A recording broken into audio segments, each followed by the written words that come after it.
Hello, everybody, and welcome to episode 36 of the 40k Badcast. My name is Dan Boyd, and I am joined, as always, by my partner, my faithful steed, Crud Blossom McLung Pants.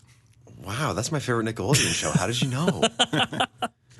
We're here. Campbell, when I say we are here, I mean literally we are here in a studio together. Yeah, we are live in the studio with the brothers Sniffen. That's right. We've got guests, listeners, the Sniffen brothers, Jason and Craig, or Craig or Jason and Jason, whatever. It's cool. It's usually Craig and Jason. I'm used to being second.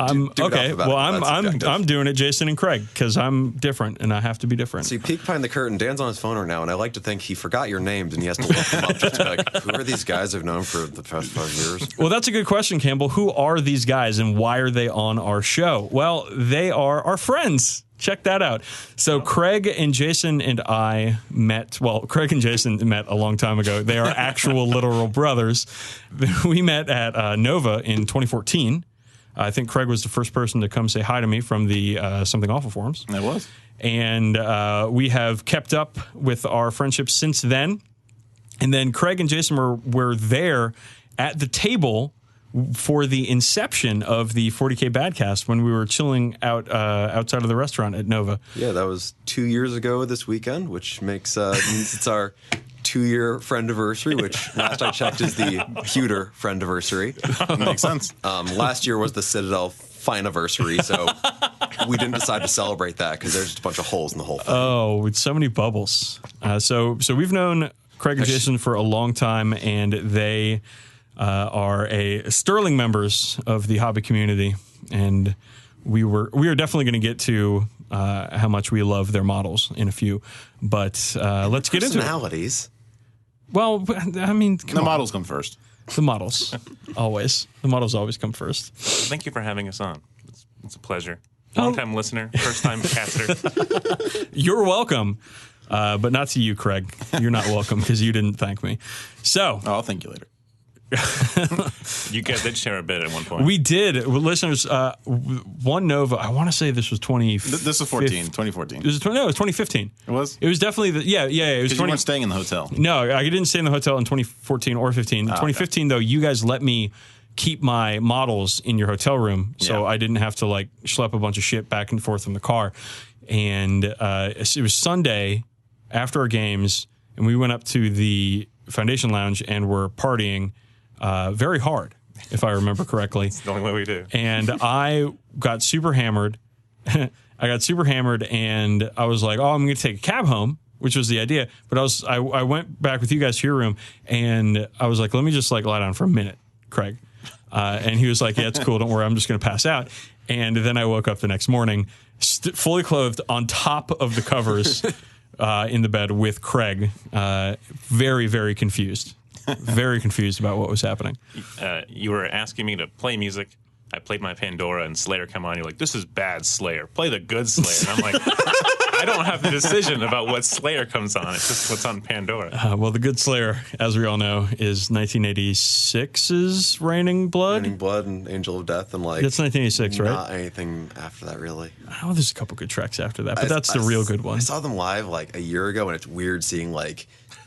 I saw them live like a year ago, and it's weird seeing guys as old as my now dead grandfather pretty much playing death metal songs and yelling at people to get into the pit. Yeah, they're old. And punchline, aging sucks. And most of them are dead. Okay, so let's get into the aspects. On a high note, they're mostly dead now. All right, we're going to start out, as we always do, with hobby progress. Well, it's been 3 weeks since our last recording because you almost died. Yeah. I'm not going to get into that right now, but if you're at Nova and you see me and you're like, hey, can I buy you a drink? If I say no, do not take it the wrong way.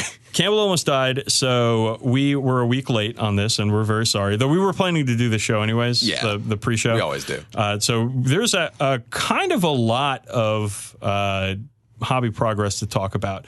So I finished my Inceptors, and I hate Inceptors. They are the worst fucking models. The problem is, and you guys might, like, this probably seems like, duh, idiot, Dan, come on. You have to paint all of them.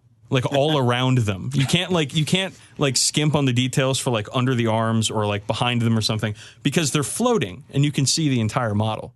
It's like, fuck, man. Yeah. And there's a lot of fucking edges. And when you're me and you just love edging so much, it takes a while. So I did finish those, though. Like, they're super frustrating because every step, I was like, oh, it'll take me a couple hours to do this, or it'll take me a day to do this. I was wrong on all of it. It took me at least twice as long every single time. I thought I would be done with them in a week. It took me 2 weeks. I thought like it would be like one night and I could get the first layer of highlighting done 2 nights.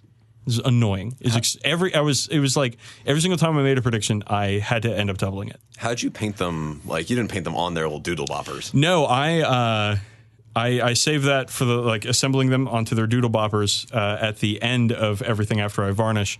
I put them on corks, and hold them like that, and then I end up putting gloss varnish on like their feet and all the veins on the tips. Just so, because you can't, like, the painting handle is great because you never touch the model on the painting handle. But with the corks I was using, they're like corks on paper clips, and so they're kind of bendy and kind of springy. So, like, you have to hold the model itself at times. So, there's, like, varnishing involved after the edge. It's a pain in the ass. I hate painting them. I endeavor to never paint Inceptors again, unless Games Workshop surprises me with a very strong Inceptor unit. I doubt that they will ever see my painting table again. I also did a bunch of smaller shit that I think I talked about on the last show, like my aspirational shit for Nova. Yeah. Some touch-ups and such. Yeah, so I redid the knee pads on my Boltstorm aggressors just to match my other aggressors. I re-varnished my Assault Hellblasters because I varnished them with the Army Painter matte varnish, which sucks. It's not matte at all. It's like semi-gloss. Did you shake the shit out of it or anything, or not? I did. When I varnished them the first time, I did, but it didn't match the finish on the rest of my models. So I went back and redid it with the Tester's Dull Coat, which is what I usually use, and now they match, which great, whatever. You did it. I repainted the arms on my Vet Sarge, so he's had black arms, now he has white arms to match the whole veteran thing for the Raven Guard, and then I redid all of the highlights on my Repulsor. Which took a lot less time than I thought it would. Let's say you love edging so much you invent new things to edge. I am always edging.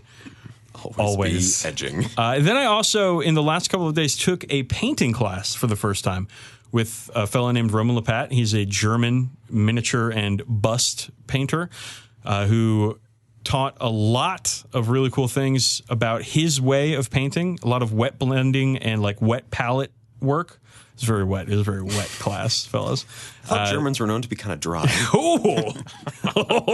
Jokes. And I have finished a very cool Demonette model on a scenic base that if you're on Twitter, you can find me on Twitter at DB_sleazy and check it out. I'm very proud of it. It looks really cool.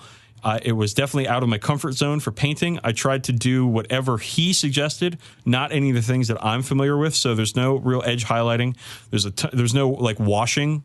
It's layer, wash, highlight kind of thing. Did none of that. Did all like wet blending and everything. And I was really happy with how it came out. It was a 3-day intensive class, 29 hours over 3 days. It was really fun. So you're going to be painting an army to the standard, right? Absolutely not. No, it took me 29 hours to do one model. One 7-point model. No, it's really cool. Like if I'm going to, so I was thinking about it. Like I'm going to be doing some Blood Bowl Star Players after Nova, take some time and have some fun character models to do. And I'm probably going to do them in this style of painting because it's like you good for one model, but it's not sustainable for an entire army. Yeah. And you spent maybe half the time just on the base, so painting an actual model is not going to take as long, not going to take 30 hours. No. It was pretty cool though. It was, if you're on Twitter, check it out. It's really good. I still think it would make a fantastic wedding cake topper. We will see see that. It has to be an autumn wedding. The pumpkins and all that. It is, yeah. It would have to be either in autumn or space hell, depending which thing you want to theme it around. All right, so we're going to go around the table. Space hell's lovely this time of year. We're going to go around the table. Jason, tell me about your hobby progress in the last 3 weeks. Okay, last 3 weeks would be pretty much just my Renegade Knight. As with all the things I do when it comes to Chaos, I feel like I need to go through the need of converting it painstakingly. I would love to be able to paint things as if I was a good guy, but I always have to be a bad guy.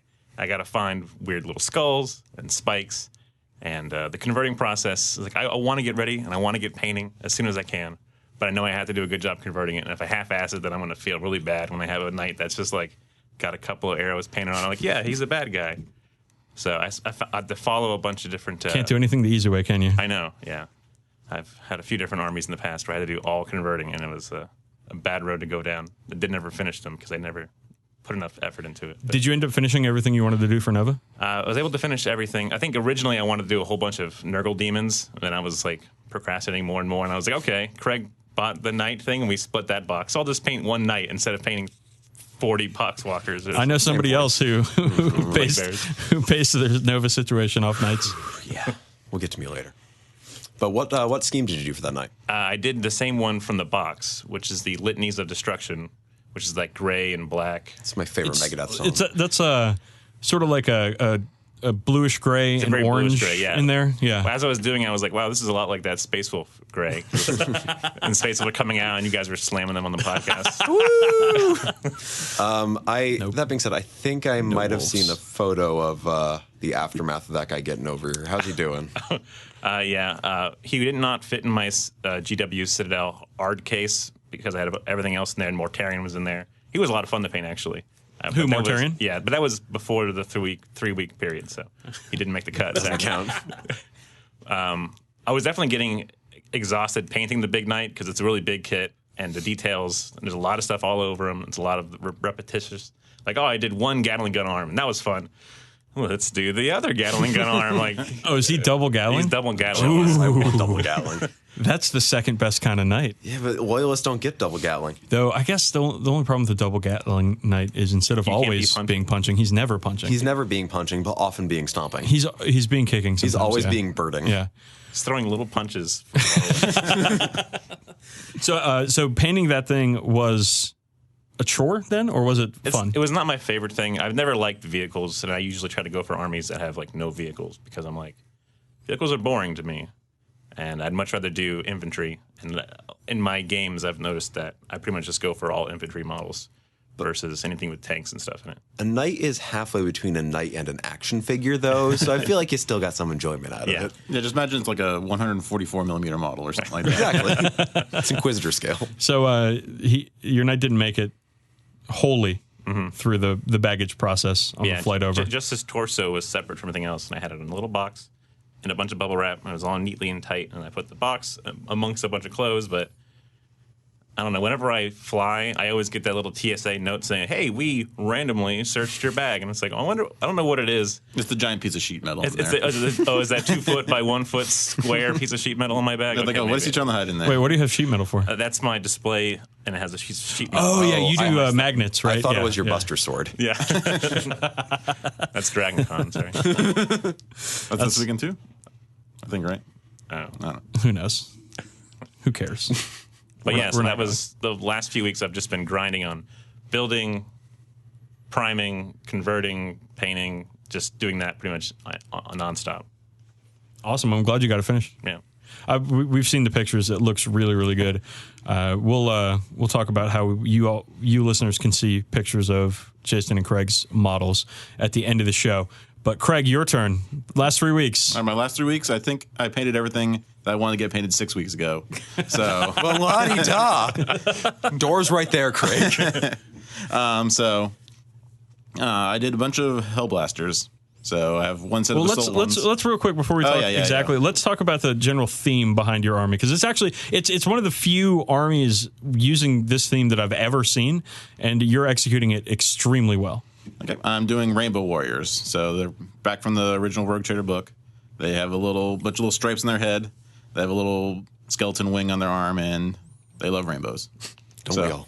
So Craig's any flat surface or highlightable area or power weapon or plasma coil or whatever he's been doing in the standard Roy G. Biv progression with the color spectrum there, and it all looks fantastic. He's done a fantastic job with bright, vibrant colors against his sort of pale blue Rainbow Warrior armor. Indigo. Ooh, very nice. It's a nice, kind of resting color for that rainbow to go against, because if you went all rainbow all the time, as much as I would appreciate the garishness of that, it'd be a bit much. Yeah, you want to be able to follow the lines. No. When it's small, it's good. It would just be like the background in the He-Man Hey video. Like, it's just that. Exactly. So how'd you do the rainbow gradients in your army? It's been mostly with airbrush. Okay. I'll just do one and then slightly lower, do another one, slightly lower, do another one. Seems And very difficult. it's surprisingly not. So you have been painting a lot, though, in the past couple weeks because you were pretty far behind. Yeah, it was. Yeah, so I did 10 Hellblasters. I did 5 Assault, 5 regular. Just why not? That's what I have. The Assault Hellblasters are sneaky, very powerful. They have the reduced strength, but since they're 24-inch range for 2 shots, Yeah, just it's stick 'em in effective midfield. 30-inch Yeah. range because they can move before actually they can run, too. They can move and run. So I mean, -1 to hit, so you're not overcharging, or maybe Or you are. overcharging. Always be overcharging. There's a lot of always be rules. Yeah, we got a lot of rules for this terrible podcast that we do. So Hellblasters. Okay, and then I did their ride, which is going to be a repulsor. Mm-hmm. So that's got the las cannons all over it and a shitload of guns. Yeah. I did their the ancient to make them shoot again once they die. If Yeah. they're going to die. Yeah. They die every single time. And then Redemptor Dreadnought. I've seen your Redemptor, and it has me extremely envious. I love the way the Redemptor looks. It's garbage on the table, but I love love the way it looks, and yours is done exceedingly well. Well, thank you. I put those little eagle things on his chest, and he kind of looks like he's wearing an Ed Hardy T-shirt. But I still love him anyway. All right, Campbell, you're up. All right, so I only just posted a picture of these guys. I've been keeping them close to my vest, and I've talked about them a couple times, and I did not think I'd actually get them done, and I regretted doing the project a few times, but I finished the entirety of the House Lakar Fusiliers. That was the big thing I was waiting to do. So that is the coincidental number of troops I needed, which was 3 infantry squads, 1 company commander, and a Primaris Psyker, and I also threw in a Count Says Jar and Kell in there on top of it because they have a very medieval theme and nothing says like Middle Ages sort of shit like a banner man. That being said, I was meaning to put the House of Car crest on the banner, which is a quartered field of blue with fleur-de-lis and checkers, but I couldn't get the checkers the same size in both fields, so I just fucking painted one of them black and put a white stripe there. Well, because they're not House Lakar, they're House Lakar guardsmen. Right, they're the House Yeah. Lakar Fusiliers who coincidentally use the Cadian rules. Not because they're good. Because of course they do. Hey, I'm not using Kurav's Aquila or Grand Strategist. I'm not using that shit. All my Warlord traits and all that stuff are going to be Night ones. Okay. Because these guys are just All right. the riff. I'm going soft cheese. I'm not going hard cheddar here. It's just a little bit of ricotta. This is Gruyere, the French. Oh, Gruyere. They're with all the fleur de lis. Exactly, Yeah. and and also the names because of course I did fucking names for him. So like the commander, his name is like Vassal Jean-Paul Renault, and Jean Reno, the actor. Jean-Paul Renault. It's different yet more French. A Pope actor. Exactly, and the thing I'm proud, like I love the guards, and they are Empire greatsword bodies, Scutarii helmets, backpacks from guard heavy weapons crews, arms from Gene Stealer cults, and $8 out of my wallet every time I build one of them. But the thing I'm proudest of is the Primaris Psyker, who is counts as Primaris Psyker, who's the caged Psyker in the Auto-Repenitent. Because I was just like, I want to do something wild here. Because it even says in the Knight Codex that they are not trusting of Psykers and witches and so on.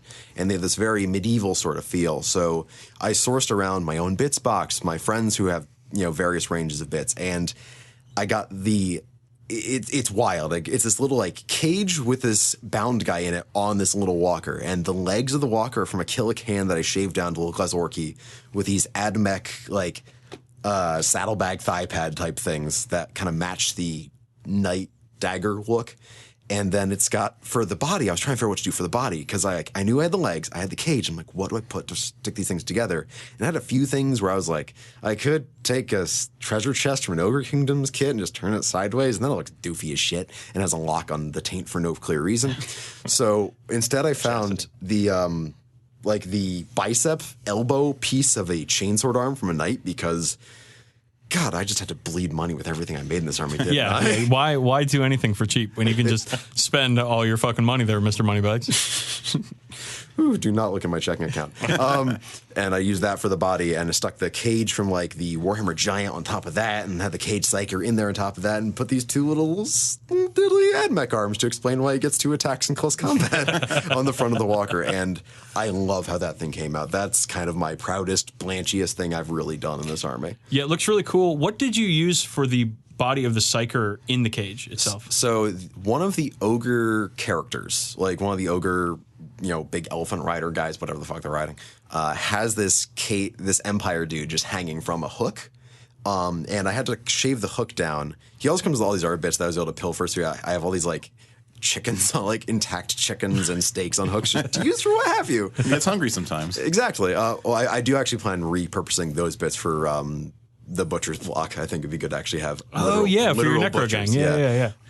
But yeah, so I just used that bit, and I just used even the head on him because he has kind of this wild gagged head that looks perfect. I just painted the eyes white and did a blue glaze around them, and painted his hair really pale, and put some like scuffs on the floor around him. And I'm stoked with how that guy came out. And I have no idea how the psychic phase works in 8th edition. I didn't know how it worked in the last 2 editions either. So I got a lot of learning to do in the day before gaming starts. Well, speaking of that, we're gonna get a game in before the gaming actually starts. Yes, we are. I guess the gaming for us starts tomorrow at 9 p.m. Yep, that's when the narrative night fights start. And tomorrow afternoon, we are going to play a 2,000 point friendly game where I am going to bring my Strayus in a 2,000 point game, which means I'll have fuck all for the rest of my army. And you are going to stop me by turn 3, I would imagine. I'm going to harpoon the fuck out of that Strayus, and I've been looking forward to harpooning that fucking thing for like very 6 exciting. weeks now. So we're going to move on to games played. I have played 1 game in the last 3 weeks, and some of you listeners saw it happen because it was streamed with Scott Horace on the Blood God Gaming Twitch stream. Very fun game. I ended up losing, but only by a score of 10-12. That's not bad. So it was extremely close against Scott's Knights and Guard, who, as we know, are the cheesiest, most powerful faction, only played by assholes. They're balanced. Yeah, they're balanced against themselves. Never apologize for winning. That's my motto.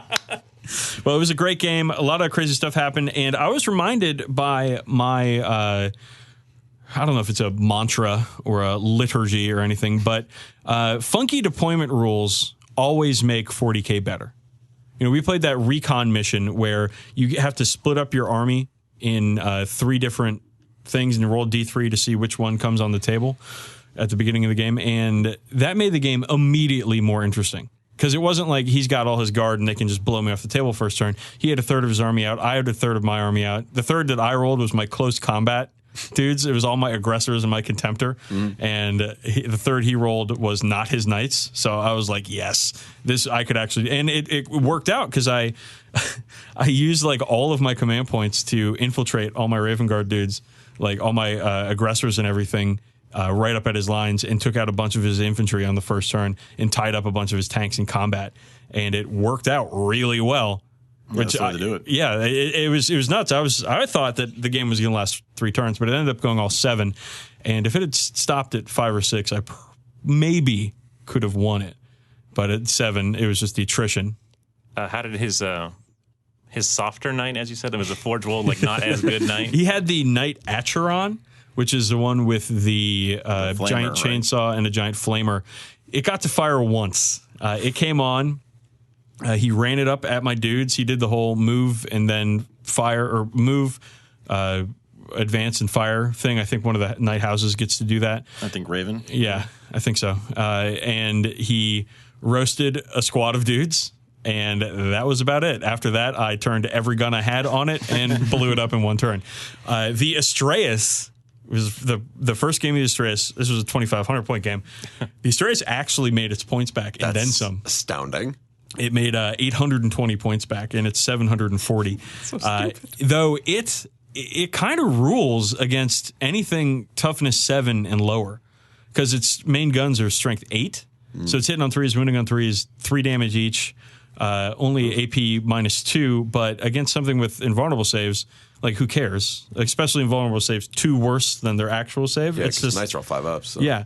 And so it iced a Helverin like right off the bat, like showed up, and it's 72-inch range on the gun. Oh, one thing, it couldn't fit in. It's so big that How big is it? It can't fit within, like, you have to show up within 6 inches of a board edge on that one. The Astraeus technically wouldn't make it on the board. It would die because it can't. It's too wide. It's got to be at least like 7 inches. It's like it's like 8 or 9 inches wide. And then it's like 13 or 14 inches long. It's got those wide hips. Yeah. So king size mattress. It got those marine birthing hips. well, no, it doesn't give birth to any Marines because it's not a transport. I thought it was a transport. No, it's not. It's not a transport? Even more useless. It's even worse.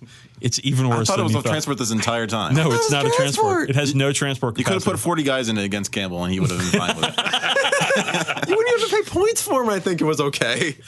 No, it's not a transport. So it came on and it roasted a Helverin like right off the bat. Because they're only toughness 7. The other Helverin got beat up by my captain, who ended up fighting twice. That's cool. Or not Helverin, sorry, they're Warglaves, but still, like toughness Armatures. 7 took out a Basilisk and some other tanks and put a ton of wounds on the Acheron. So it was, and the Acheron eventually was killed by a guy with a bolter. Nice. Because I was running, I shot my entire army at it, and it was down to bolter shots before it died. Well, which is LO really 8th cool. edition, yeah.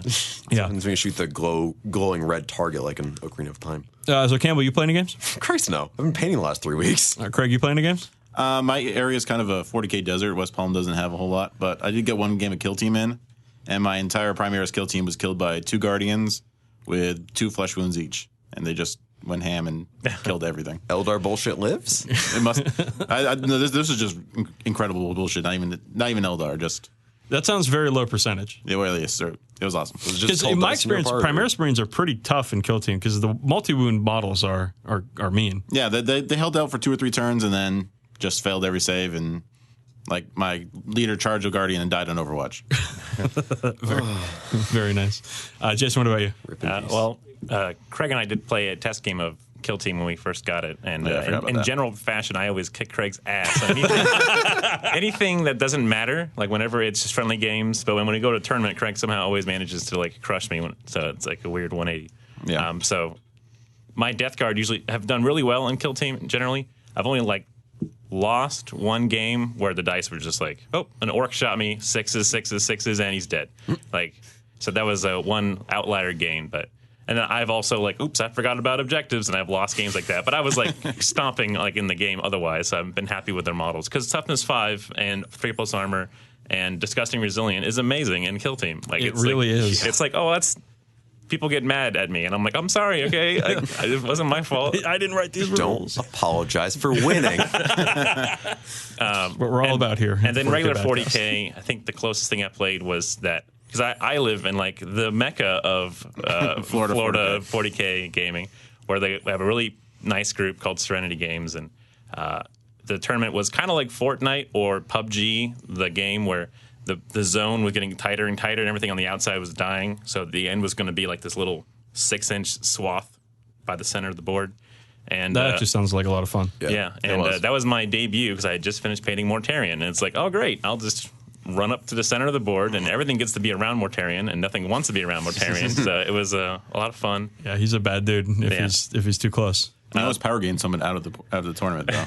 Yeah. Did you really? Well, there's a couple that goes to this store, and they're an older couple, and she was playing Harlequins. So like her entire army ignores pretty much the entire rule book. It's like, oh, I can advance and shoot, and I can advance and charge, and I can fall back and shoot, and I can fall back and charge, and I can and ignore all terrain. Yeah. And they should know no rules, yeah. yeah.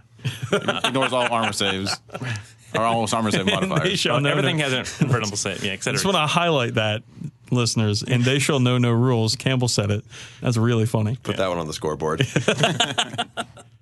But the highlight of that tournament was the final match, where it was basically my army up against a knight army, which was 4 knights, and there was like 3 Valents, and then 1 leader knight that had a Gatling gun or something else. But the Knight Codex looks like a lot of fun. All the warlord traits and house rules, and like there's like one guy was giving them all +3 inches. Like he had, I don't know what it was, but everything that could have exploded in the game did explode, and that's the best beauty case of it. scenario. Yeah, we were all both throwing command points at it. Like my blight drones were exploding. And I'm like, I'll spend my one command point to guarantee it explodes, and we're high fiving. I'm like blowing up my own stuff. It was a great game. Yeah, so. That's the way to do it. Okay, so new stuff. Man, this is a long fucking Auspex, huh? Yeah. We've got twice the amount of people on the show. All right. New stuff. Warhammer Fest Europe happened, so a lot of shit was either teased or released there. Horse Heresy got some new models. Blood Angels got a new Contemptor and a new Leviathan and a couple of new characters that all look really cool. So Blood Angels players out there, which is like fucking everybody. Because everybody takes fucking Blood Angels now. So That's what happens when you're Codex Space Marines +1. more love for them. I actually had a Blood Angel 30K list, but just haven't played 30K in like 30 years now. Probably never will again. I'll probably never play them again. So. As listeners well know, it is the perfect game. It is the perfect game. It is the template for success. Yes. They came out with new Heresy characters. Somebody called the Pravian, who they described as the Machine Master, which... Cool. Machine Master is my favorite G.I. Joe villain. And they came out with a Vigilator, who is a sniper. I also like, it's not Judge Scoria or Judge Scalia, whatever the fucking... Scalia? Scoliosis, the big Spider-Man. The Horse Heresy not a real character. person. Yeah, the Dark Mechanicus. Not a former Supreme Court justice, but a resin model. Yeah, yeah, that guy's cool as hell. It's a great model. It looks like a nightmare to paint, but it's a great looking model. Yeah, well, a lot of those Heresy models are the Heresy character series, I think they're called. I love the Heresy character series. They're so good. Gotta Catch 'Em All is a really expensive game, but they're especially with those fucking guys. So for Kill Team, they came out with the teaser video for the Rogue Trader expansion with a lot of new shots of models and not battlefields, but battle zones and Kill zone, sorry. Please, be on brand. Yeah, Thank you. And some art from friend of the show, Sarah Kaiser, in the video. So really cool stuff there. I'm looking forward to that. Maybe not for the... Well, I don't know. You know, like Kill Team... I'm not crazy into Kill Team. Because as far as skirmish games go... Like if I want to play a skirmish game, I'll play Necromunda. Because I like Necromunda more. My first and only, yeah. So Kill Team itself doesn't really...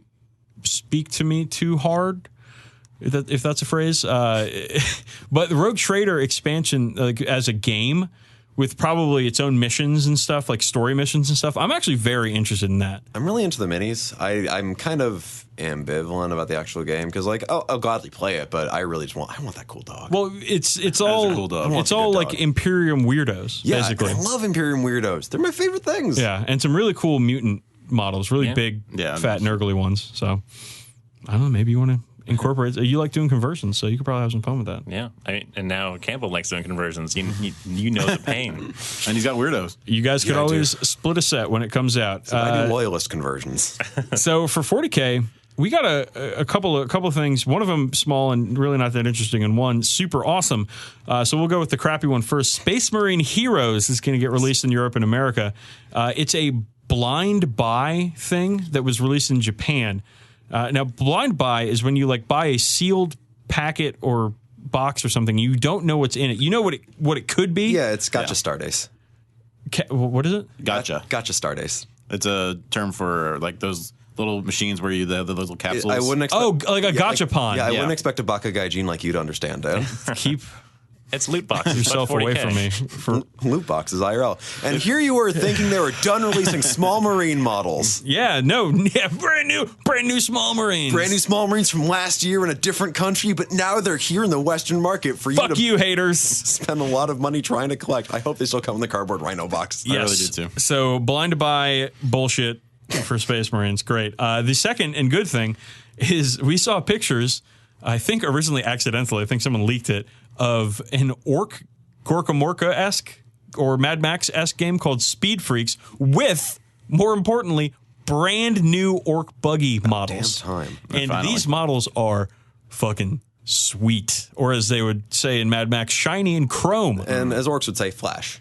Yeah, jits. Campbell, flash jits. So let me read you these names real quick. Jits because is the peanut butter that moms love. the Boomdaka Snazwagon, what I'll name my first child, the Custom Boosta Blasta, and the Shock Jump Dragsta are the names of the 3 different buggies you can build, presumably from this one kit. It looks like they're all coming from the same base. Yeah, for sure. But what's your favorite bit about this? Because I'm having a hard time. Like, the smooth racing tires, I love, but the actual Mad Max grot tied to the front with the same face mask. The same face mask from Fury Road in the front of it is like a bit more on the nose than I'm used to from GW as far as references go, but I fucking love it. Yeah, I think it's actually the Shock Jump Dragster for me, which has the smooth tires because it has like a whirly saw in the front. Like, it's got like a Formula One front end, but it's like with a saw, so it's supposed to like run under people, and then that feeds them into the saw. And then also it's got a fucking teleporter on the back of it. It sounds like it's a buggy that teleports around the battlefield, ramming people. And why am I not playing Orcs? God, because they've been bad for about 10 years. It sounds like BattleBots meets Wacky Racers in like the best possible way. Right. So I don't know anything about the game Speed Freaks at all. I don't think anybody does, except probably the people who made it. Well, I mean, I guess we heard that little bit of fluff about how they showed up to a city that's in a force field and they're like, screw it, we'll just do a bunch of racing instead. Like, that's sort of like the premise behind it, I suppose. Like, that's what we've been teased at. Orcs are the best. The only race having fun in the future. Okay, so Necromunda got a couple of releases. A Cawdor weapon pack is coming out with, just like the other gangsters got some weapon packs, a lot of flamers in there. Because, got to purge the heretics, burn them. And then something interesting happened. They teased an executioner model that they pulled down after some outcry that it looked a little too much like a KKK member. Yeah, so the whole range has those like nooses around their necks, and that's cool, but he had the nooses and a pointed hood, and the two of those together is kind of not a chocolate and peanut butter situation. Definitely. It's a very specific look, but they pulled it down, and they took out any mention of it from the community post, so I imagine they're either going to scrap it or rework it. And something as small as a head swap, I think, would get them out of it. If you had a regular executioner's hood, be great. Yeah, it's a resin model. They don't have to like retool plastic mold or anything like that. It's gonna be easy. Well, easier. Yeah, I would imagine. All right, and then Blood Bowl coming out with more conversion fodder for Jason. The Nurgle's Rodders team came out, and these guys are looking really cool. Very not sleek, I would say. No, maybe a little bloated, a little gross. Nurgle is a great Blood Bowl team if you are primarily concerned with punching your opponent. Check. Most Blood Bowl teams start out with at least one player with ball handling skills. And Chaos teams. I'm sorry? Well, there's a ball in Blood Bowl, so you got to handle it. Chaos teams, none of them start out with any skilled players, like skill in air quotes. You guys, listeners, can't fucking see me. Good radio. Players. And Nurgle's Rodders, they don't disappoint. They have a couple of pestigors, which are bloated, gross beastmen, who are supposed to be your running backs or throwers or whatever, and they don't have any fucking ball skills. So it's one of those teams where it's like, yeah, we're gonna fuck you up, but offense, don't know much about that. I will say, as far as Blood Bowl minis go that have purposes outside of just Blood Bowl, I think they're probably the most versatile. Yeah, the bloaters are these big, fat Chaos Warrior dudes who, with great helmets, like, those bell-shaped helmets. Like the Blight Lord. They have 3 tiny little eyes. Yeah, you could easily turn those into some really cool Blight Kings or maybe even some Plague Marine conversions there. Yeah, when I saw them, I thought they looked really like Carnival Chaos from Mordheim. Oh, gosh. That's a good touch, yeah. Mordheim was a great game. It was more perfect than the perfect game of Horus Heresy. And the Empire in Flames supplement, which was where Carnival of Chaos came from, which was basically Mordheim, but like Robin Hood version of Mordheim, where you're out in the woods, you're out in the fields of the Empire, and your warbands are running around. And Carnival of Chaos was really cool because they would roll up to a settlement and everybody's really excited because they would. It's a carnival. Because it was like, oh, it's carnival, and they're going to put on a play. But they had a glamour cast over them that didn't allow the townspeople to see that they were, in fact, like rotting husks of people. And then they'd put on this play for people, and everybody would go mad and get infected by Nurgle's rot. Fucking rules. It does. So pretty cool. I think that's it for new stuff, unless I'm missing anything. There's Adeptus Titanicus stuff coming out too, and again, it looks cool, but nothing new for that has come out. The Reaver's coming out. They announced that. Oh, the Reaver. That's right. Yeah. I feel like that's going to probably be your best choice in that game because, like, the Warlord, it seems like the Warlord, while it's obviously very, very powerful, is still a fuck ton of points. Yeah, it's like half your army. And a couple of it's like this in every other Games Workshop game. Is like instead of having the real big one, like if you go for the kind of big one, is usually better than the real big one. Mm-hmm. Repulsors are better than a stray eye, whatever. Albatrosses, the Midnight Albatross. Okay, so let's move on to everybody's favorite segment. And when I say this, I mean it because we get a lot of submissions for this segment. So keep them coming, guys. But we're going to make the call. WMDC. We make the call. That's right. So we got 2. First, we're going to do a good one and give some actual advice. And then Campbell found something terrible that he's going to expose us to. And hopefully it won't rot our brains. All right, so this one is from Paul Elkins via email. He says, hey, guys, I have a question that may fit into You Make the Call or may not, but it's a hot topic amongst my friends' circle. Because we have 5 people in our core social group that play 40k, KT, Necro all together. From the get-go, we have had one friend who we will say embellishes on rules, forgets rules, etc., and I don't mean minor things. Some examples. Played an entire game against his Tau, and he was staring at his datasheet all game, telling me Fire Warriors all had -1 AP. I pulled the datasheet later to find out it's not true. Played a game where he swore up and down that drones don't take morale. Proved it later, and he still argued. He played for a solid few months before he researched and called out that marker lights are heavy weapons and take the move penalty. Multiple occasions of him just changing dice when he thought no one was looking. The other night he changed a kill team wound roll from a 6-1-3 to a 6-6-5, thinking I didn't see it. At this point, we basically independently pull up his units in Battlescribe to triple check him. We've all had discussions with him during the postgame, and we get it. We're all learning to play armies, games, etc. But at this point, we have a few guys that just don't want to play or be involved in the kill team campaign we're planning due to the poor sportsmanship. Any thoughts you guys have on how we can approach making him not a terrible cheater would be great. Fellas? I mean, the best solution would be just don't play him. We have a notorious cheater in Florida. I'm not going to name names or anything, but that's just what people do. If he comes to the game store, he doesn't get a game. Yeah, I think you're right. I think you have to. Unfortunately, you got to confront him about it. You got to tell him, like, hey man, like I want to play a game, but you are known for cheating, and because of that, I don't want to play. Yeah. And either he's going to have to clean up his act and start playing games and build up a reputation of, paying attention to the rules. Honorable play. Or he's going to have to find a new group of people to game with. Yeah, I would say I'm not playing against you until you clean up your act. I'm done. And I would tell our people to do the same thing. And whoever's run that campaign, I'd be like, hey, this guy sucks. He's being a problem. He's scaring people who he's actually actively being a detriment. Yeah, he's actively being a detriment to the group. Cut him. Because, I know nerds hate being confrontational. So, Jason, as the resident cheater in the group, how do you feel? I know that there are some groups where they're like always be cheating, and if you're not, it's not cheating if you don't get caught. And I've never really prescribed to those. Listeners, I was joking when I called Jason a cheater. I've never seen him cheat. He lets people cheat on him, actually. There was Craig will never let me live it down. Where I went the first year, I got all my models and got to a 2,500 point Badboi tournament in Orlando. So it was a big deal for us to ramp up and go there and go into the Lando. And someone was trying to flamer template me through a solid wall, and I was like, I don't think you can do that. And he was like, no, I can. I was like, okay. And then you make a strong case. Yeah. Oh, you can't.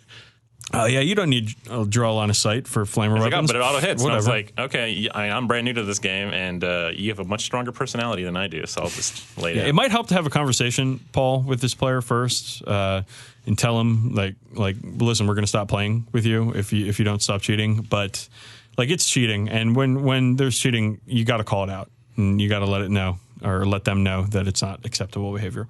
So Campbell, what sort of filth do you have for us that is going to really bring this podcast back to its roots of terribleness? So your question is very much concerned with the crunch. Mine is very much concerned with the fluff, or rather the fluffer. Do Space Marines ever have sexual relations? I am no lore expert. Lore is capitalized. I assume there should be some proper females on their ships that they have sex with between worlds. They are probably educated females who are proper with class, unlike most females today. They would have quarters on the ships separate from the Space Marine section. Space Marines probably have 18-hour training shifts a day and don't need much sleep. 5 hours to spend time with a female, and then they sleep for 1. They would probably spend their days being educated and doing things that girls like to do. They would not be like space nuns who would not remain virgins. That is by DCS101, who has 72 posts on this forum, whatever it is. Is that even a question? The guy had all the details figured out. It's He more knew of a exactly how dissertation. many hours. Like, Yeah. I think that was one of those things where it's like, hey guys, I've got a question. Now here's my life story. Sometimes you get those at Q&A events, which I'm sure we'll get tonight Oh, at the boy. GW preview event. I have a question. Actually, it's 2 questions. Yeah, right. That is terrible. And thank you for polluting our brains with it. I really hope they don't do it this year. Thank you. I hope you all enjoy your 5-hour lovemaking sessions next week when you get back home. With a fucking Space Marine, no less. Okay, well, let's turn to the Nova Open. We are going to have sort of an open discussion, today about the convention we're all here for, and not to keep it loose, keep it flirty, It's weird. So. Let's start and talk about things we're looking forward to. And right off the bat, we just mentioned that the GW preview event tonight. And I'm looking forward to what they reveal. And I think I am a revolutionary in my field in this, is I left Adepticon's GW preview event before the questions started. And my brain was not as terribly melted as it is after these events usually. But I'm very excited to see what they have for us, because they have been revealing on the community website that there is something big coming. So my thing is, I might stick it through that fucking gauntlet of user questions, which I will not contribute to because I am smarter than the average bear here. Only if it means afterwards we can play a game. Because the first time we went, we got to play Shadespire. And then the year after we got to do, or we got to do Necromunda. Yeah. Necromunda. Yeah, So that's a good point. If it means I can play Speed Freaks or get to even hold those models or something of the sort. Or just maybe hold a person who got to hold those models. Hold their hand. Maybe shake hands with Pete Foley and make it a little too long to be comfortable. Like, if I can do that, then I might actually stick through the whole thing. Okay. That being said, the actual preview event, despite someone yelling, "What are plastic sisters?" or whatever, I think it's going to be pretty cool. We even forgot to talk about the fact that they showed us some plastic sister weapons on Community the other day, which look really great. They do. Controversial opinion. They look good. Yeah. Oh, fuck, they're carbon fleur-de-lis. I'll need to buy them and paint them in the same colors as the rest of my guys. Oh, there goes my money. So that's one thing. You guys got any further thoughts on the preview event? I mean, they've been, like, every week has been another event. Like, they did Warhammer Fest, then they did some other thing. And so they've got a lot coming, and I'm sure they're going to have even more. So it's going to be exciting. Yeah. Other things I'm looking forward to. We'll talk about the Nova narrative in a minute, because I want to give that its due. But I was looking forward to seeing my friends. Oh, for sure. when are they getting here? Seeing fun. Seeing all the other friends that we have made over the years at Nova Open and reconnecting with people. Definitely looking forward to that. Very interested in seeing Greg Hess and whatever his crazy Trust and Rust orc warband has come up with. I've seen some pictures on Twitter of a converted Dominus with battle wagon shoulder pads, battle wagon front plate shoulder pads. Okay. The dude is a genius, and I'm very excited to see. He's the only person that hates money less than Campbell. So things we want to buy. Now, I don't know about you guys. I know Campbell is broke because he spent $8 a mini on his House Lacar Fusiliers, but I'm not fully broke yet. I might be after this, though. Depending on what sort of coupons we get, there is quite a lot I want to pick up. I know I'm going to the Forge World booth. Forge World price hike. Ugh. Hot take. More money. Bad. Yeah. I know I'm going to go to the Forge World booth and pick up a bunch of Necromunda and Blood Bowl stuff. Orlock weapons, bounty hunters, star players that I haven't picked up yet. Yeah, that sort of thing. Caldor team. Who? Caldor team. The Caldor team? No, see. They're plastic. I guess it wouldn't be Forge World Disc, right? Yeah. So a friend of mine here locally recently picked up a Caldor team, and that is like good. Like that's the Cawdor that I'll not use, but I'll have around me, I guess. I don't know. It'll at least be trash man adjacent. Yes, we'll have some trash men around.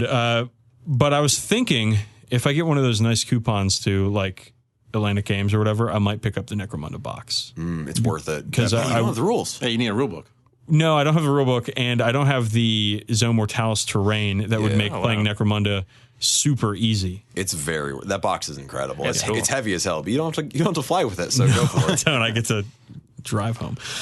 So yeah, that's probably what I'm targeting. I'm sure there'll be other stuff that will have the opportunity, or something really cool that'll show up on the trade floor or whatever. Yeah, there's always something cool.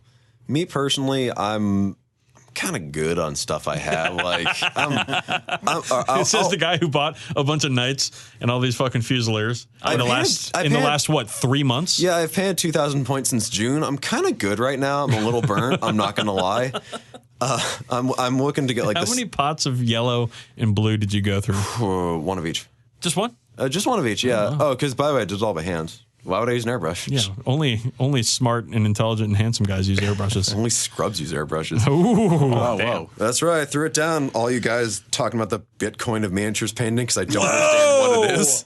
Holy shit! You're bringing in Buttcoin? Yeah, I'm bringing in the Bitcoin because there's a lot of acronyms I don't understand and a lot of numbers I don't understand. I don't know the science. Jason's over here with the look on his face. He says, "If you guys would just read these forum posts, you understand Bitcoin." You guys understood the blockchain, all right? I've got an hour and a half long YouTube video if you want to watch it. But honestly, the only thing I'm looking to buy at all is like if the Forge World booth has the Slaves to Darkness T-shirt.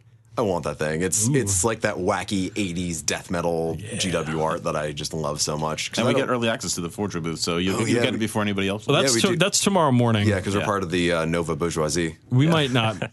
Well, we'll talk about it. Craig, what are you looking forward to?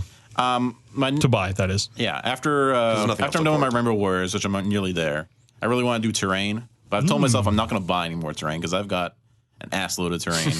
So you're naturally going to buy a bunch of terrain. The Death World stuff, they just came out with the kill zone for that, and that terrain is awful, and I love it. It is the worst terrain in the world, good. but I love it so. Like I have got a cat. You can use it to make up cool forest bases and stuff. Like Peter's done. Yeah, Peter's done really great with it. Freestanding, they look awful, but when you like integrate them with other vegetation, they look great.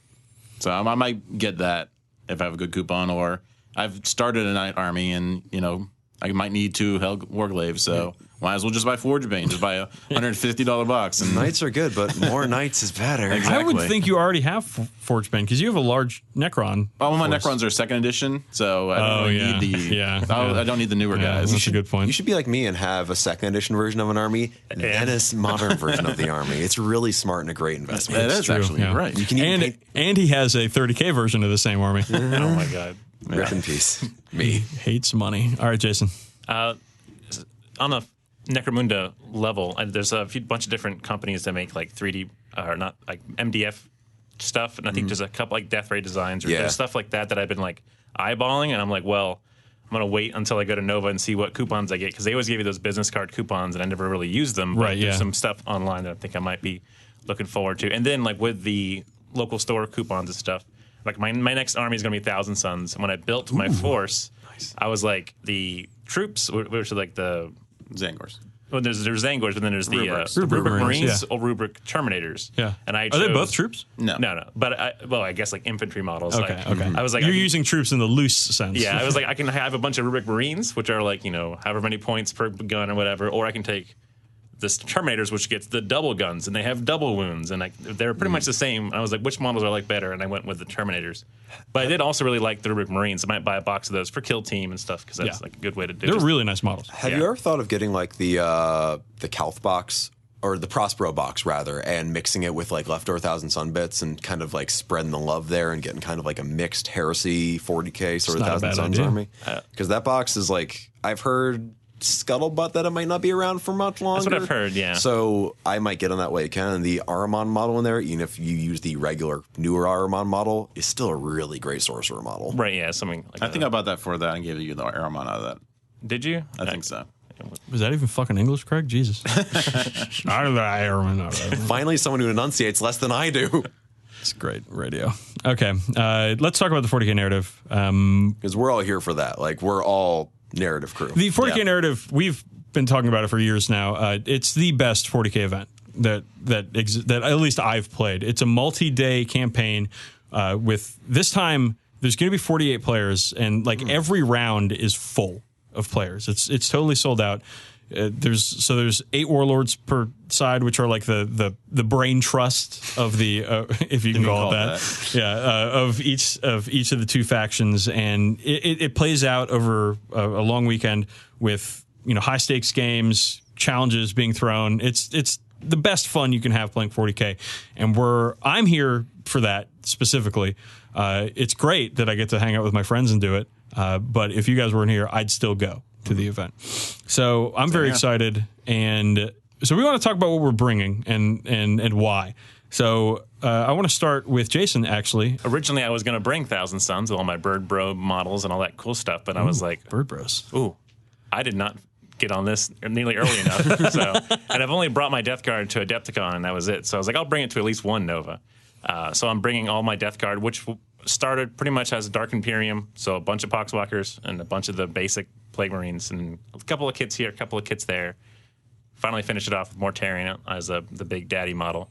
And then the Apocalypse game is there, so I had to find a way to get more points, and that's where the Renegade Knight got allied in. Oh, yeah. So, I mean, it's pretty much a very standard bread and butter force. It's not like something that's 7 Plague Burst crawlers through some kind of weird chaos, like shenanigans where you can get extra data slates or something stupid. But, yeah, it's going to be... So I don't expect myself to win. I'm going to say pretty hard 50-50 is like my over-under. Like I feel like it's a safe bet. I don't think I'm going to be crushing any games. I did bring one version of my list that'll have like no Lords of War, and then one version of a list that will have Lords of War, so I can have that friendly discussion before the game. Like, hey, are we bringing Lords of War to have a quick game, or are we going to play normal 40k and have a balanced game or whatever? That's nice of you. Yeah. So you're thinking 50-50. Yeah. Not kind of the Apocalypse game. Right. Because that's Manny's going to win that game. One. Yeah. Okay, that's interesting. That's cool. I think that you're going to, with a more generalist force like that, you're going to have a lot of fun. Yeah. And also, like, Plague Marines are pretty good as in the tier of 40k lists. They don't die ever. No, they're pretty tough. Yeah. No. That's awesome, man. There's also a way with scarier things to shoot at, so even if we did get shot, I'm not going to kill them. All right, Craig, tell us more about your Rainbows. Okay, so I'm basically taking 2 battalions of Primaris Marines for my Rainbow Warriors. All Primaris? Except for a couple lieutenants and my chapter master. Primaris lieutenants exist. They do, but I haven't painted them yet. So I'm using a Crimson Fist tactics because they're blue, I guess. Because Ultramarines aren't? Also, they have a chapter master. So are Rainbow Warriors Crimson Fist or Imperial Fist successors? There was an audiobook that came out like 2 years ago that finally said they're Ultramarines. Oh, buddy. But I know, I'm breaking the fluff. Oh, my God. I'm a Power gamer. You're a power gamer. Power Yeah. gamer. Fucking power gaming with my Crimson Fists. with your pure Primaris Crimson Fist. Exactly. So Nice.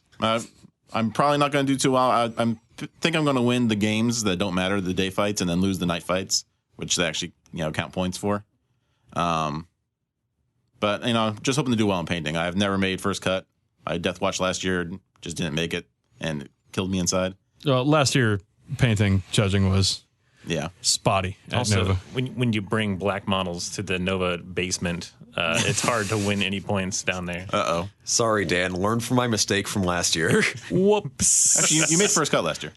Just barely. Just bring your own light setup and be like, boom. Now you can see all the beautiful highlights I cried over. That's not a bad idea. Yeah, there's lights all over this office. Steal from work. Yeah. Always be stealing Holiday from work. weekend, you can Not a bad idea. Campbell. So I was gonna bring Templars, and then I realized Templars are bad.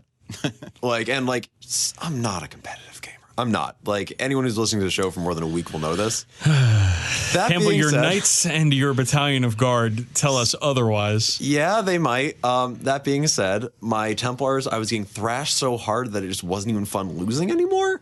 So I decided to go in the absolute opposite direction and just go knights. Because I already had the one knight I painted the House Lakar colors that I've had for years now, which is just a Crusader. But I'm bringing that, a Gallant, because I'll always be punching, a Valiant, because Harpoon Gun and Propane Nightmare, why'd I ever take anything else? Then 2 Armiger Helverins, 2 Armiger Warglaves, and then the Battalion of Guard. I know I wasn't supposed to go into unit by unit, but I've got like 12 models, so who fucking cares? But I've got a decent spread in my list. Some lists are just 3 knights, some are knights with guards. You guys can't see us, but we're shaking our heads around the table at Campbell.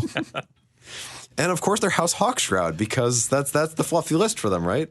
What does House Hawkshroud do? You take you count as half damage for the damage table, like the Valhallan one. It's real fucking fluffy. It's really fluffy because the one I can remember. Oh, check it out. Yeah, I'm so fluffy. I don't like winning. Yeah, my knights can't die. I'm not playing knights because I like to remember rules, Dan.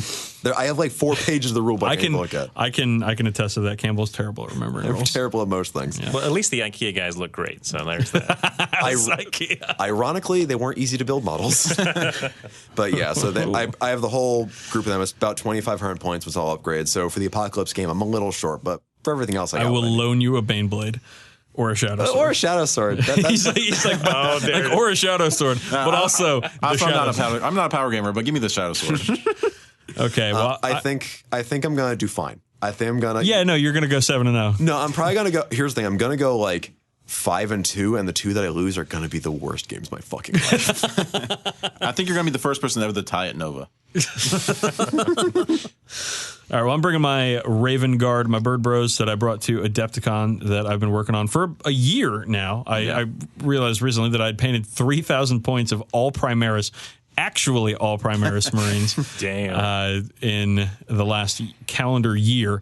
So looking forward to I got 3,000 points done. That's what I think the low point for the Apocalypse game is. I might have to loan a couple of guys some Baneblades, but whatever. And I'm really, really excited about getting these guys done. I'm not done with the army yet. There's a couple more things I want to add. A Redemptor, obviously, a couple more squads of intercessors and a librarian. Probably an apothecary too, just because it's a great model. Yeah, it's a great model, and I'm kind of a completionist. But really, just looking forward to using the full, in quotes, army here. And I've been playing Raven Guard since 4th edition, so it's been a very, very passion project. And you can't edge that hard without having a passion for it. So I don't think I'm going to do well at all, which I'm not even worried about. I'm just trying to get good games. Yeah, we're also going to be talking about in the narrative this year. We're changing it up, the matchmaking a little bit, and Craig and Jason will get actually more specific about that later tonight. But we're going to be focusing on good matchups better than that is to say, good games. Like instead of like, hey, Campbell's got a list that'll stomp the shit out of this guy, so we're going to put him against this guy because he's going to win. We're going to say who has a list of comparable strength and a comparable level of experience as Campbell, so we can get a good game out of it.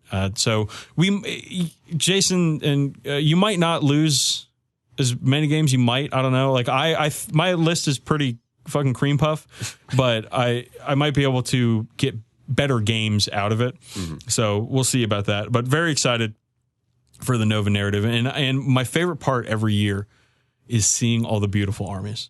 Because we've got some great hobbyists at Nova Narrative. Dave Robinson's coming. He's got a brand new Corn Demon army that I haven't seen anything yet, and I'm super excited to see. I'm really excited to see Campbell's Knights in person. I've seen your Death Guard before, and they are fantastic. You want to talk about crisp paint jobs.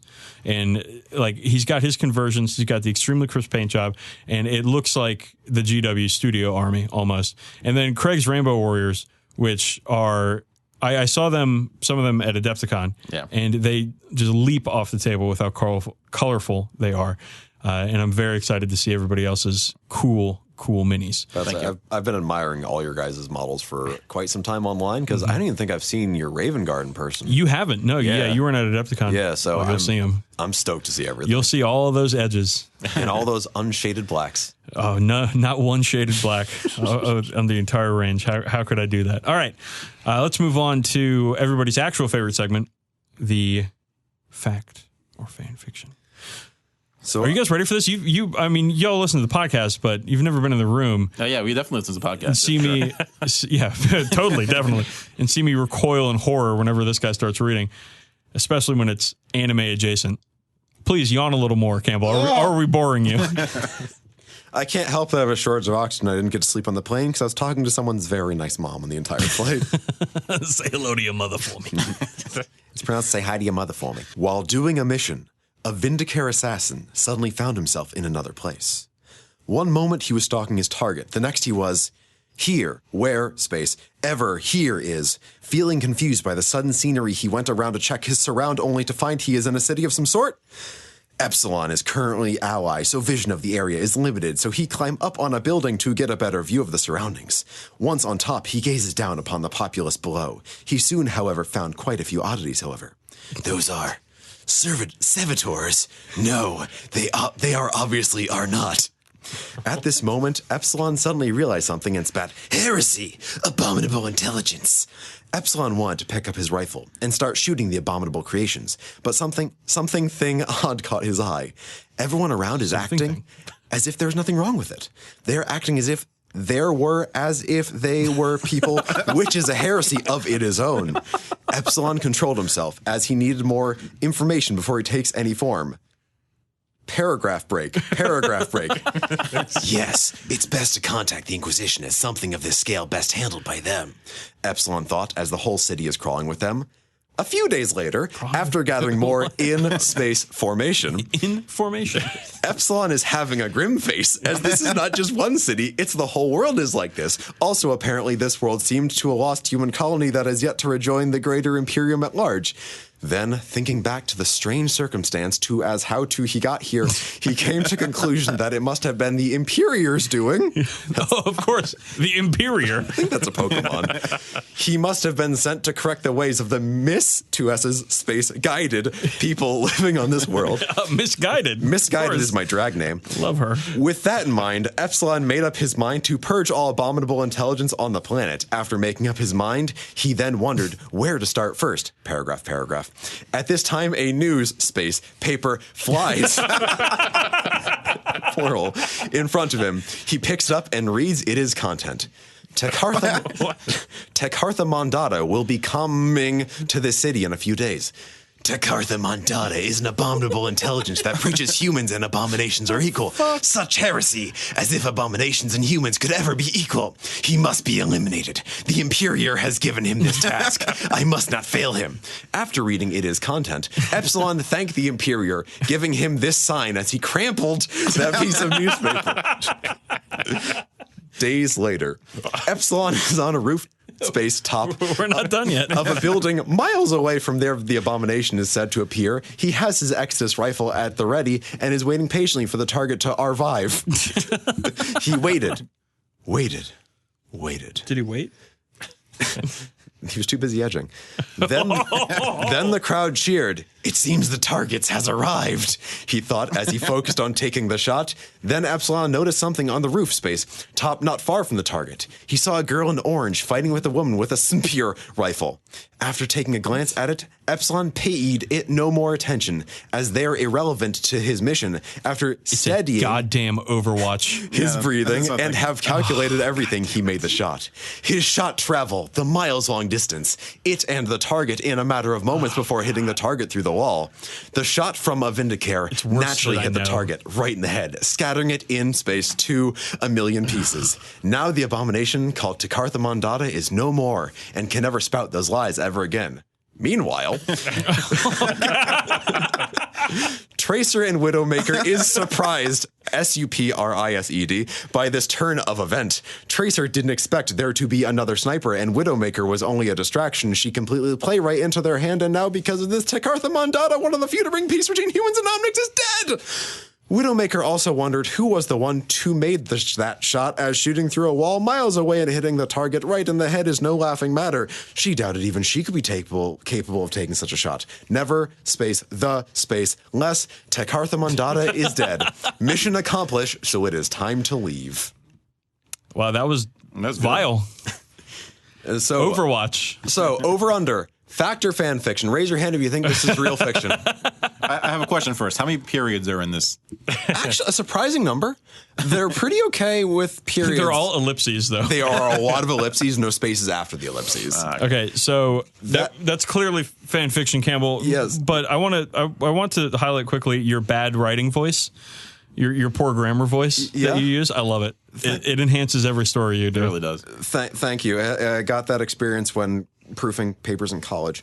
But yeah, that was assassinate lowercase o, Omnix by the new god.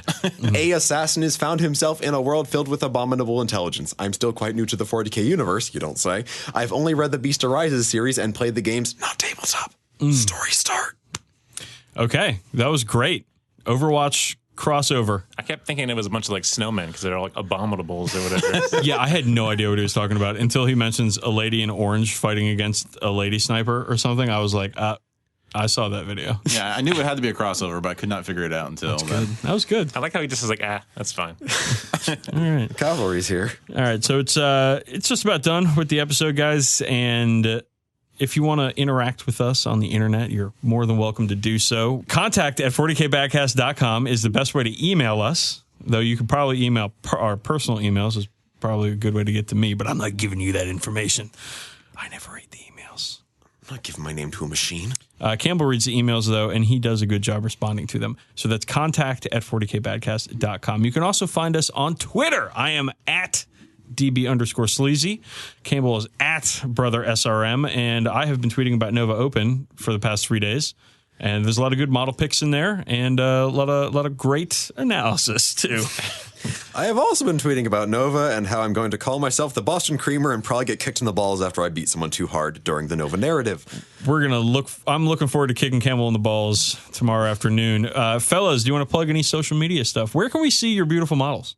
Sure. I'm on Twitter at Master Slowpoke, all one word. It's Master and then Slowpoke like the Pokemon, which is obviously the best one. And then also at Master Slowpoke on Instagram. I'm more of a Bidoof man myself.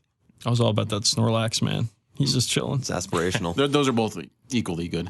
Okay. Jason? I don't really have social. Like I used to post my photos on the Something Alpha forums, but then I got lazy and stopped doing that as well. And, okay. I'm a few armies behind, so I probably should get on Instagram or whatever. And So if you want to see Jason's models, come to Nova. Yeah. Come to Nova Open. Come down to the basement and say hi.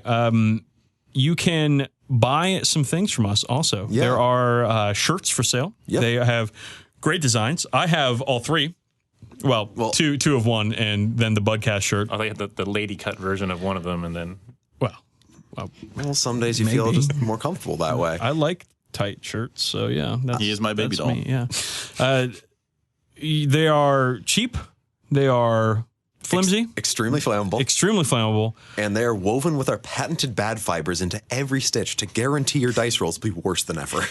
They also smell weird, so please buy them. They smell like acetone. And then wash them at some point. Buy them. Wash them immediately and keep the tumble dry on low. Wash them. Do not wash them. I don't really give a fuck. Just make sure you buy them.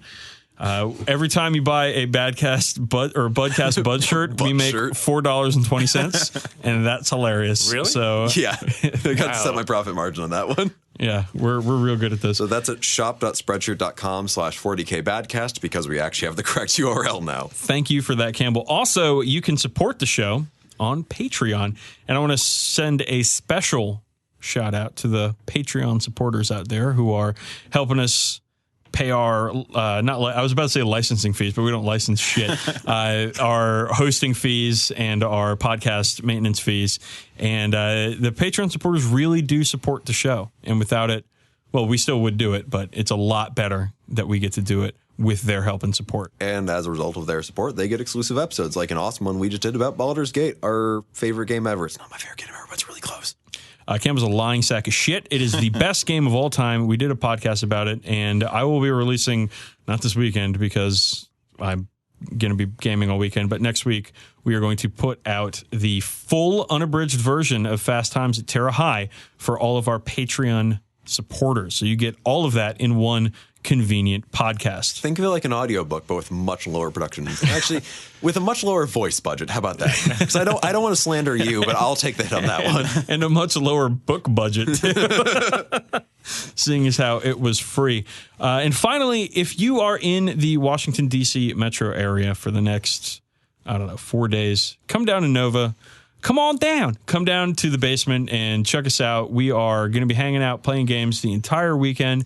We'd love to talk to our listeners and meet up and check out your armies and whatever else you want to show us. Like, it's one of the best things about this hobby is that, we meet people that we don't know that listen to our show. Yeah, and if you don't know what we look like, just look for two white dudes with beards and short hair. It's going to be really easy. We also have name tags on, so that's a way to do it. And we'll as probably well. be adjacent to our armies at any given point. And I, at least 3 out of the 4 days, will be wearing a Badcast t-shirt because I got to self-promote. So, fellas, Jason, Craig, thank you so much for coming on the show. Of course. A lot of fun. It made it so we didn't have to plan because we knew we could fill out a lot more with 2 extra people on the show. So thanks for that. No problem. You're welcome. Campbell, at the end of the show, we usually sign off with a wonderful, inspiring quote to carry us on to the next episode. Can you furnish us with such a quote tonight? That I can, Daniel, my manual. From Japaniel. It's true. If a job is worth doing, it's worth dying for. That's right. We're the 40k Badcast. We're bad at 40k, and you can too. And we'll see you next time.